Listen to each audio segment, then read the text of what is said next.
Hey everyone! I hope that you are having a fantastic Friday. For those of you in the Southern Hemisphere with me, I hope that you have had a lovely day and you're enjoying your evening. For those of you in the Northern Hemisphere, I hope that you are having a beautiful start to your day. As you jump onto tonight's session, please do let me know where you are tuning in from. Australia, New Zealand, UK, Canada, America. I always love knowing how far and wide-reaching tonight's session is. As you can see, I've had a bit of a breakout, so I'm okay. It looks a lot worse than it feels. So I'm taking antihistamines and I'm all sorted, so it should calm down in the next 7 to 10 days. I just think that my skin just does not like makeup. So I'm just cleansing and exfoliating and being really nice to my skin. So don't worry, my skin is fine. It looks a lot worse than it feels. So I wanted to talk to you today about solitude and silence and serenity, because some of you, you're busy at work, you're busy with the kids, you're busy with your partner, you're busy with friends, you're busy with family, and it can seem like you don't actually even take a moment to breathe. And what can happen is you're so busy, you're actually just going through the motions, you're just existing, you're not actually thriving. And I remember years ago watching a movie called Tuck Everlasting. So it's set in the 1800s, and Winnie is a daughter of a wealthy family, and this particular day she stumbles into the nearby woods and she meets a boy. And this boy takes her to meet his parents, and she discovers a family secret. And one particular day, the father takes her out onto the river in their dinghy and has a very deep and meaningful conversation with her, because she has a very important choice to make with her life, that she stays with them and she has to turn her back on the world that she knows and never see anyone that she knows ever again, or she has to walk away from this boy and his family and never see the boy or his family again. And the father explains to the young girl that they are the rocks by the river, and they can only watch the river flow and move and change and, develop, but they can't do that. And they didn't have a choice. The life that they live was thrust upon them, and they have no way of getting out of it. She has a choice, and she needs to make the choice if she wants to be the rock and just exist and go through the motions of life, or if she wants to be the river and really thrive and really grow and really live. The times that you are silent, the times that you are in solitude, and I'm going to explain the difference between solitude and solitary confinement, and the times where you experience serenity. If you're not used to silence, it can scare you and it can drive you a bit mad. If you're not used to solitude, it can freak you out and you don't know what to do. And if you haven't experienced serenity, you don't even know what it looks like. It's a really big and really fancy word. because it's so unknown and unfamiliar, it makes you uncomfortable. So silence isn't just, okay, that's one aspect of silence. Another aspect of silence is that for half an hour or for an hour or even for 10 minutes, your phone is on do not disturb, it's on flight mode. No one can call you, no one can message you, your phone won't go ping, ping, ping, ping, ping for 10 minutes or half an hour or an hour. And for that 10 minutes or that half an hour or that hour, you only listen to your guided meditation, or you only listen to alpha music, or you only listen to theta music, or you only listen to beta music, or you only listen to delta music. And those are the sound waves and brain waves. And for that 10 minutes, for that half an hour, for that hour, your partner is not to disturb you. Your kids are not to disturb you.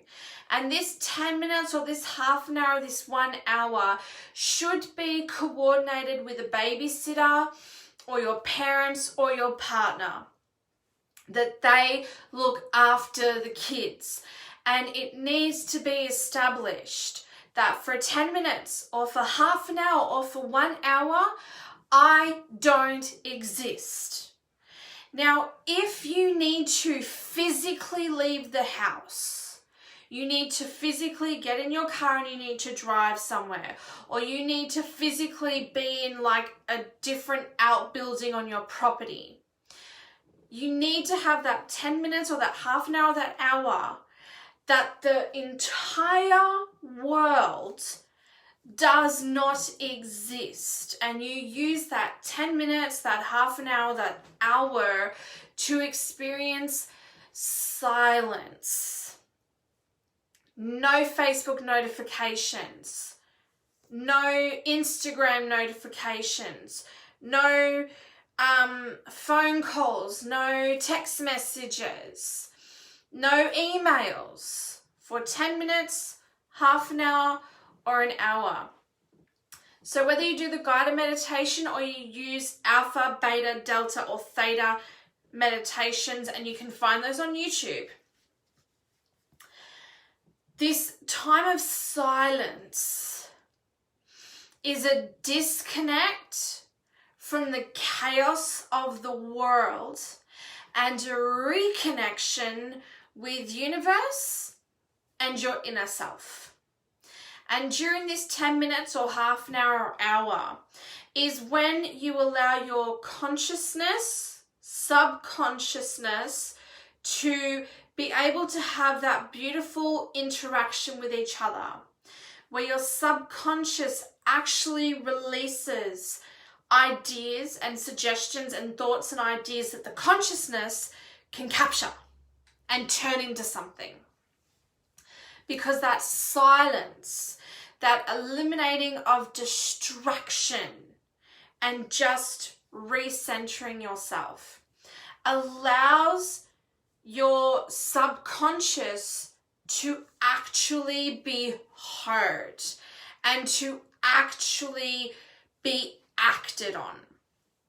So I really want you to start off with 10 minutes, try and make it 20, try and make it 30.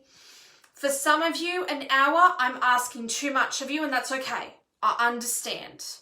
If you can give me 10 minutes every day that you remove all distractions and you just recenter yourself, that conversation between subconscious and consciousness, you're going to start making things happen. You're going to be able to take action on things because everything was so muddled and chaotic, but that 10 minutes, everything just separates and puts itself into order, and you can see everything clearly.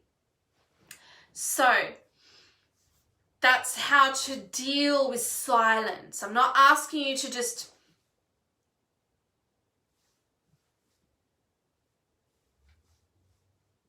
that's crazy. That will do your head in. Solitude and solitary confinement. Solitude is when you choose to enjoy your own company. Solitude is when you choose to be in alignment with you and that your company is amazing. Your solitude is watching a movie on your own, reading a book on your own, cross-stitching on your own, painting on your own, gardening on your own, going for a walk on your own, going to the gym on your own. That is solitude. You're actively choosing to love and enjoy your own company. Solitary confinement is where you are forced to be alone. You are, you're kicked out of the house and told to let off steam, like you're driving everyone mad that you get kicked out of the house. Like, go and do something. Like, just give me a break for an hour. That is solitary confinement, where isolation is enforced upon you.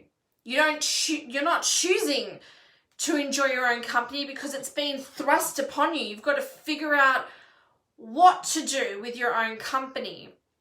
Whereas when you're in solitude, you know exactly what you're doing with your own company. You know exactly how you are entertaining yourself. You know exactly how you are enjoying yourself and just being your own company. So solitude, as I said, it's reading a book. And again, it's the same as silence.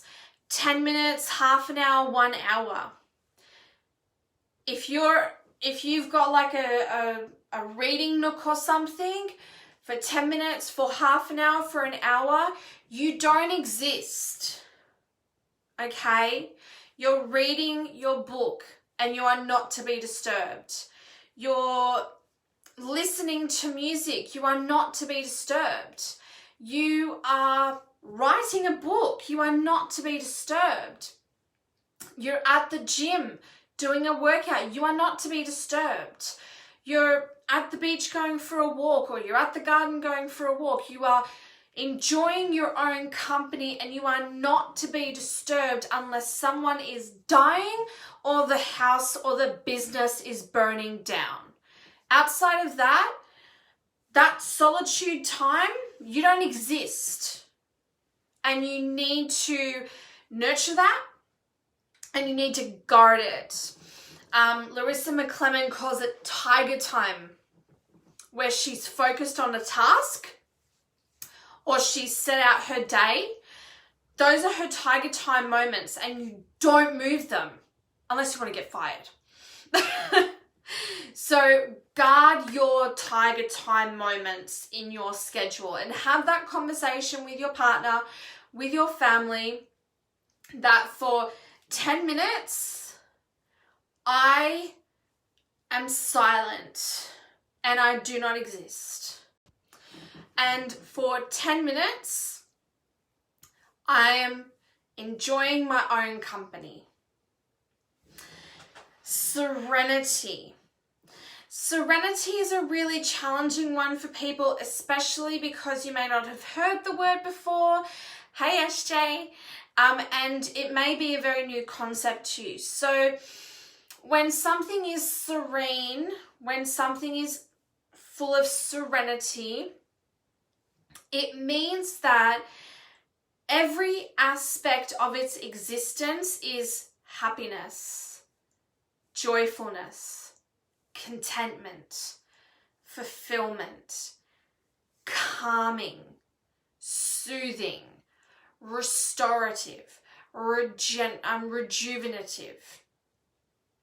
And so when you go to a spa, or when you go to a resort, or when you are doing, a yoga class, or whether, you go to an ashram or you go and do a meditation retreat, everything is very calm. The way that everyone talks, the way everyone dresses, the way everyone acts and behaves towards each other.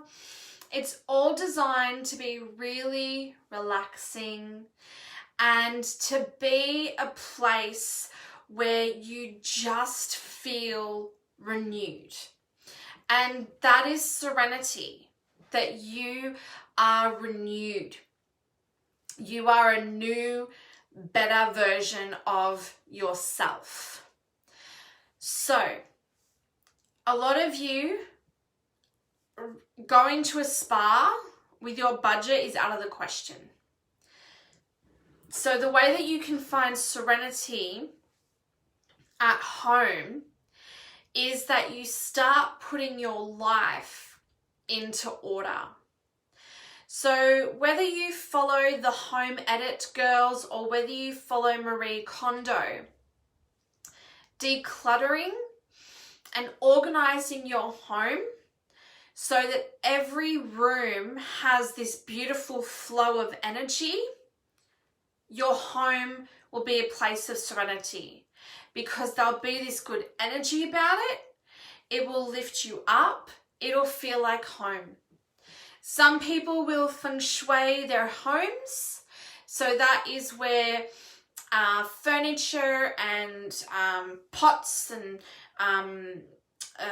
photos and each item of your home is positioned in a very specific orientation in the house and a very specific part of the house, and that is to allow the chi, the energy, to flow through your house and you actually feel it. So that's one aspect. Another aspect of serenity is that a lot of people have the mini Zen gardens where you've got the sand and you've got the little rake and you just make lines forward and back, and the beauty of just making those lines is meant to calm and relax you and bring about that serenity. Gardening can be a form of serenity. Being out in your garden, seeing things grow, that can be a form of serenity. So you want to be doing things that make you happy, genuinely happy, joyful, content, fulfilled, that calm you down, that relax you, that rejuvenate and re-energize you. So, silence is taking that time to reconnect and have that conversation with consciousness and subconsciousness. Solitude is enjoying your own company, and serenity is having flow in every aspect of your life. Now, it is not easy to cultivate silence, especially if everyone around you think it's woo-woo and it's crazy and why are you doing that? Solitude can be hard to cultivate because people get paranoid, thinking, did I do something wrong? Why do you not want to spend time with me? Why do you need time away from me? It's very strange. And serenity can be hard to cultivate because people may think that they're happy, but they're not genuinely happy. People think that they might be joyful, but they're not genuinely joyful. People might think they're content and fulfilled, but they're not genuinely content and fulfilled. So you seeking out genuine happiness, genuine joyfulness, genuine contentment and fulfillment, it can seem weird to other people. But you know what an impact having silence will be in your life, even for 10 minutes, how impactful it would be to actually have that conversation with your subconsciousness and to unscramble all your crazy thoughts and actually, start putting the wheels in motion, taking action on actually knowing what you need to take action on. Because when this is all scrambled and there's like 10,000 things happening at once, you don't actually know what to take action on because it's all scrambled. But when you take that time, it all unscrambles and everything comes into order. And you suddenly have this chronological order of what to do in your life. And you suddenly have these checklists and these to-do lists, and you suddenly have your priorities, and everything makes sense. And you start ticking things off the checklist. You start getting things done on the to-do list. You start, getting things off the list and, taken out of the order because they've been done. And you get this incredible clarity, and you get more direction, and you get more clarity. So really figure out if your silence is a guided meditation. There are so many on YouTube, and there's so many meditation apps. Or you are going onto YouTube and you're typing in alpha meditations, theta, Theta, theta meditations, delta meditations, or beta, beta, beta meditations. And there's so many on YouTube. And decide if you're going to do 10 minutes, half an hour, or an hour. If you don't have kids, if you don't have a partner, you can get started right now. If you've got kids, if you've got a partner, you need to have that conversation. You can't just thrust it upon them, because what will happen is when you try and cultivate that silence and you haven't prepared them and they run into your room and you're like, leave me alone. They'll be like, what did I do wrong? Because you didn't prepare them. You just jumped into it. So you have to have that conversation. If there's other people that need to be involved in what changes to your lifestyle you're going to make. With your solitude, again, if you don't have kids, if you don't have a partner, you can implement your solitude exercises right away. So whether this is walking along the beach, walking in the park, reading a book, listening to music, listening to a podcast. And when I'm talking about solitude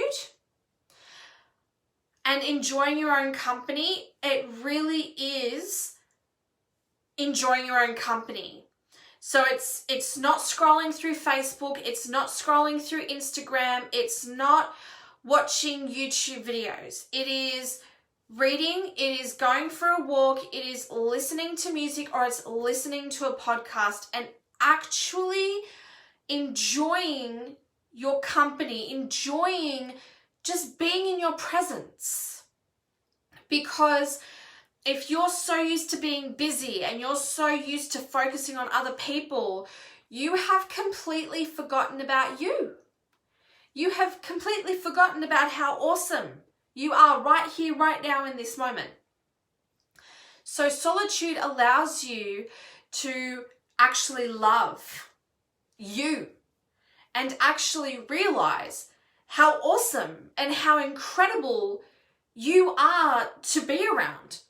And as you enjoy spending time with you, as you realize how awesome and incredible you are, you're not going to become narcissistic. You're not going to become egotistical. You are going to be able to accept and receive compliments. And other people will want to spend time with you because they don't have to exhaust themselves with puffing you up. They don't have to invest energy or time in making you feel good because you do that for yourself. So they can just enjoy your company and enjoy being in your presence. And more people will want to enjoy being in your company and enjoy being in your presence because They don't have to puff you up. They don't have to make you feel good. They just get to enjoy your positive and amazing energy. And serenity.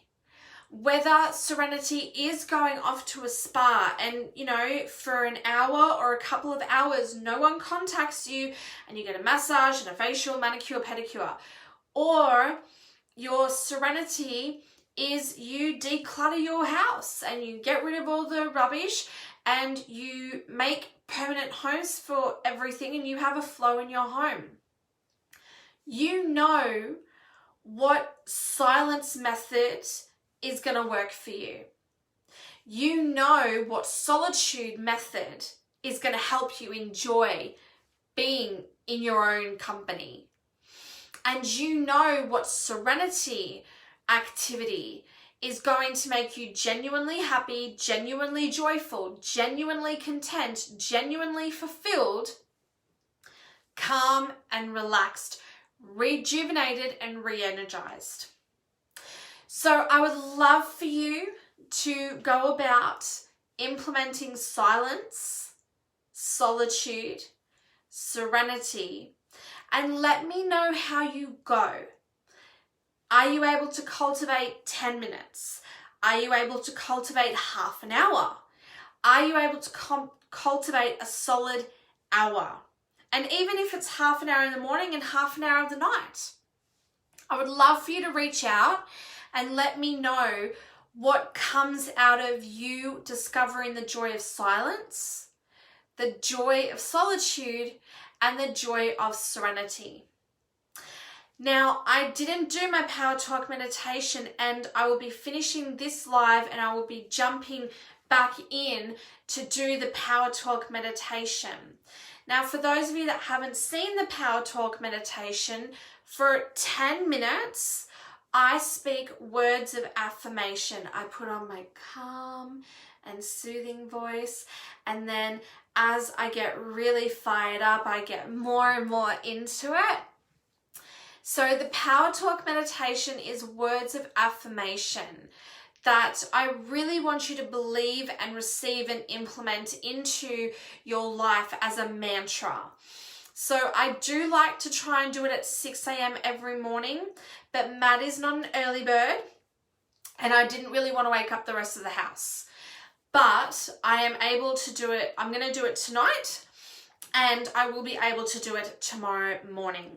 So for those of you that are ready to do the Power Talk meditation, I'll finish this live in a few minutes and I will do the next title of my live, Power Talk meditation, so you know to jump on. Some of you have been doing the sessions with me, so you know exactly what to expect and exactly what to do. For those of you that it will be your new experience, do not worry. I always explain what you need to do at the start of every meditation because I always assume that someone new is joining the session. So I really do hope that you got value out of tonight's session, and I really do hope that you do implement silence, solitude, and serenity into your life. As you know, I never pre-plan the next day's session, so I do look forward to joining you tomorrow night. For those of you in the Southern Hemisphere with me, have a lovely evening. For those of you in the Northern Hemisphere, enjoy the rest of your day.